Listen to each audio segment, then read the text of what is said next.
Hi friends. నేను మీ గౌరీరం. ఈరోజైతే మనం చికెన్ పకోడీ ఎలా వేసుకోవాలో చూసుకుందాం ఫ్రెండ్స్. అయితే దానికోసం కొంత చికెన్ తీసుకొని శుభ్రంగా ఉప్పు, పసుపు ఏసి శుభ్రంగా కడుక్కోవాలి ఫ్రెండ్స్. తర్వాత చిన్న ముక్కలుగా కట్ చేసుకోవాలి ఫ్రెండ్స్. అలా కట్ చేసుకొని ఒక గిన్నెలో పెట్టుకున్న తర్వాత సాల్టు, అల్లం వెల్లుల్లి పేస్టు, కారం, చికెన్ మసాలా, గరం మసాలా, ధనియాల పౌడర్ అన్నీ వేసి బాగా కలుపుకోవాలి ఫ్రెండ్స్. చూడండి ముక్కలకి కారం పట్టే విధంగా కలుపుకోవాలి.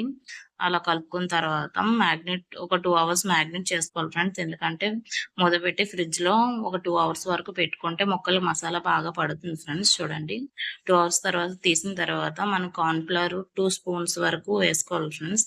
వేసుకొని ముక్కలు బాగా పట్టేంత వరకు బాగా కలుపుకోవాలి ఫ్రెండ్స్. అలా కలుపుకున్న తర్వాత దాన్ని చూడండి ఫ్రెండ్స్ బాగా పట్టిందో లేదో, మనకి సాల్ట్ ఎలా సరిపోయిందో లేదో కూడా చూసుకోవాలి ఫ్రెండ్స్. చూసుకున్న తర్వాత స్టవ్ మీద ప్యాన్ పెట్టుకొని ఆయిల్ వేసుకోవాలి ఫ్రెండ్స్.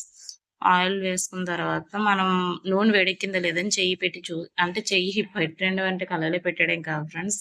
ఇలా హీట్ అయిందో లేదో పైనుంచి చెయ్యి పెట్టి హీట్ చూసుకోవాలి ఫ్రెండ్స్.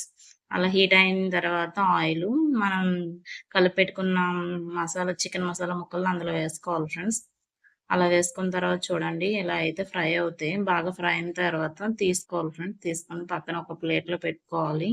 నా దగ్గర టిష్యూ లేదు ఫ్రెండ్స్. మీ దగ్గర టిష్యూ పేపర్ ఉంటే కిందన పెట్టుకొని పైన ముక్కలు వేసుకుంటే ఆయిల్ అంటే టిష్యూ ఆయిల్ పీల్చేస్తుంది ఫ్రెండ్స్. చూడండి.